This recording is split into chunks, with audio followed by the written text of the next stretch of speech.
Vision is the capacity to have an image of a long-term goal. Essentially, this world to which people want to belong, a better world. All vision is around, I think, develops around this belief in this idea that something can be made better. That there's, again, a context, a world to which people want to belong. As a good example, I think my very first client that I ever had as an organizational client was Apple Computer in the early 1980s. And one of the things that was very obvious is that there was this vision that was being pursued, and everybody in that organization knew it. You walk into that company and you would feel the electricity, the excitement of this vision. We're doing something, to make the world a better place.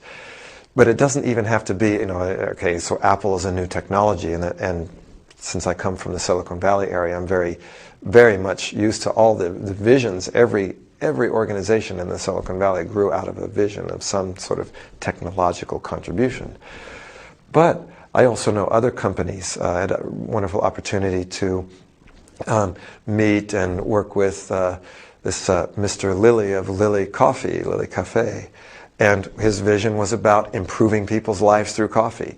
So it didn't have to be new, great technologies, but his vision, and he really pursued it. It was very impressive, very touching, that everything he did, from the people that grew the coffee to the people that distributed it, the people that worked for him, the people that distributed at the airports and whatever, that their life was somehow improved through their interaction with that company. That you are, in a sense, improving your life and others through the work that you're doing. So to me, vision is this idea of, what is it that we want to do? Actually, one of my favorite examples of vision, there's they even have a video on it, it's called Fish. It's of the Pike Place Fish Market in Seattle. These people sold fish, right? And the guy that owned this place started to get bored and tired because they were selling fish, and people would kind of come, employees would come and go. And one day he just couldn't take it anymore.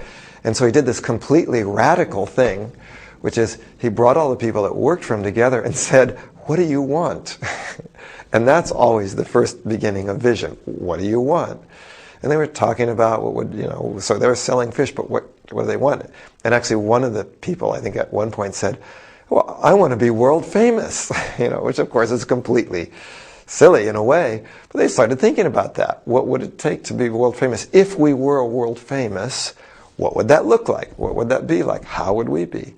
Well, they'd be having fun. They would be interacting with people. They'd be feeling proud. And so they just started acting that way and did things like, instead of standing behind the counter, they would go in front of the counter and interact with the customers walking by. And of course, if they're in front of the counter and the fish is behind the counter, once you sold it, then you've got to get the fish over the counter. And so one of the things that happened is that somebody behind the counter would throw them the fish and they'd catch it. And so people would see that and start coming over, and they did this whole thing. And then sometimes they'd have the customer catch the fish. Okay, now you throw the fish to the customer. And actually, in a very short period of time, people would start to come from all over the world to go to buy their fish there because people were happy, they were creative, it was interesting, it was fun. And I think that's an example of how vision can take anything